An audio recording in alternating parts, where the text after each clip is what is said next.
மகர ராசி, கும்பராசி, மீனராசி இந்த 3 ராசியில் இந்த 2 ராசி வந்து பார்த்திங்கன்னா சனியுடைய ஆதிக்கம் பெற்ற ராசி. அதுலேயும் இந்த மகர ராசி அப்படின்னு சொல்லும்போது சர ராசி அப்படின்னு சொல்லுவாங்க.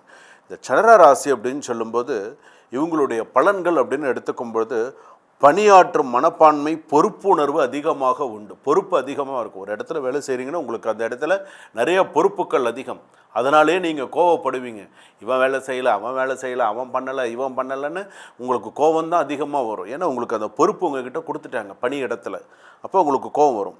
ஆனால் அடக்கமும் அமைதியும் கொண்ட மகர ராசி நேயர்களை அப்படின்னு கூட உங்களை சொல்லலாம். மகர ராசிக்காரர்கள் எதுலேயுமே மெதுவாக நுழைந்து நிலையாக வெற்றி பெறுவார்கள். உண்டா இல்லையா? யோசிச்சு பாருங்கள்.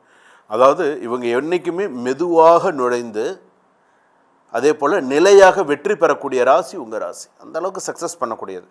மதிப்புக்குரிய மனிதர்கள் யார் அப்படின்னு கேட்டால் மகர ராசிக்காரர்கள். ஆனால் இந்த மகர ராசிக்காரர்களுக்கு வந்து என்னென்ன மரியாதையே இருக்காது. மகர ராசினாலே அரண்டு பயப்படுவாங்க. அப்படியே ஐயோ இவங்களா அப்படின்னு, ஐயோ இவனா, ஐயோ இவங்களா அப்படின்னு. இப்போ அவன் பேரை சொன்னாலே எழுந்து ஓடிவிடுவாங்க. எப்பா வானாண்டாப்பா சாமி, இவன் சவகாசமே வேண்டாம் அப்படிங்கிறவங்களாம் இருப்பாங்க. மரியாதையே இருக்காது சில பேருக்கு. வீட்லேயும் சில பேருக்கு பெண்களுக்கு மரியாதை இருக்காது. மகர ராசிக்கு வேலைக்கு போகக்கூடிய பெண்கள், வேலையில் இருக்கக்கூடியவர்களுக்கெல்லாம் சில பேருக்கு வந்து மரியாதை இருக்காது. அவங்களுக்கு அவங்க வேணால் நினச்சிக்கலாம் நமக்கு மரியாதை இருக்குது, நம்ம போகிறோம், நம்ம பேசுகிறோம், நமக்கெல்லாம் இருக்குன்னு. ஆனால் மனசுக்குள்ளே திட்டிப்பான் அவங்கள பார்த்து, இந்த வாங்குறாங்களே அப்படின்னு சொல்லி. ஆனால் உண்டு, அதெல்லாம் இல்லைன்னுலாம் சொல்ல முடியாது. அதுலேயும் வந்து பார்த்திங்கன்னா பெண்கள் வந்து பார்த்திங்கன்னா பயங்கரமாக பேசுவாங்க. அதுவும் திருவோண நட்சத்திரம் மகர ராசியில் இருக்கக்கூடியவருக்கு ஆளுமைன்னு சொல்லுவாங்க. ஆளும் திறமை உண்டு. பேசினது தான் கரெக்டாக பேசுவாங்க, கரெக்டாக இருப்பாங்க. சில பேர் பயந்து சொல்லுவாங்க. அவங்களுடைய சுய ஜாதகம்னு ஒன்று இருக்குல்ல. ஆனால் சில பேருக்கு ஆளுமைங்கிறது உண்டு. நான் ஒரே இடத்துல நாலு ஒர்க்கு பார்ப்பாங்க. ஒரே இடத்துலையே 4 ஒர்க் பார்க்குறவங்களாம் இருக்காங்க. தன்னுடைய சொந்த வேலையும் பார்ப்பாங்க. அடிஷ்னலாக இன்னும் 3 நிர்வாக திறமை இருக்கக்கூடிய திறமை மகர ராசிக்காரர்களுக்கு உண்டு.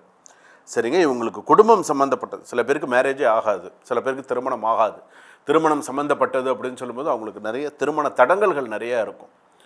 சில பேர் கல்யாணமே வேண்டாங்க, இவ்வளோ நாள் இருந்தாச்சு, இன்னும் கொஞ்ச நாள் தானே போனால் போகுது, கல்யாணம் அப்படியே இருக்கிறவங்க இருக்காங்க. திருவோண நட்சத்திரம் மகர ராசி, அவிட்ட நட்சத்திரம் மகர ராசி, உத்திராட நட்சத்திரம் மகர ராசி.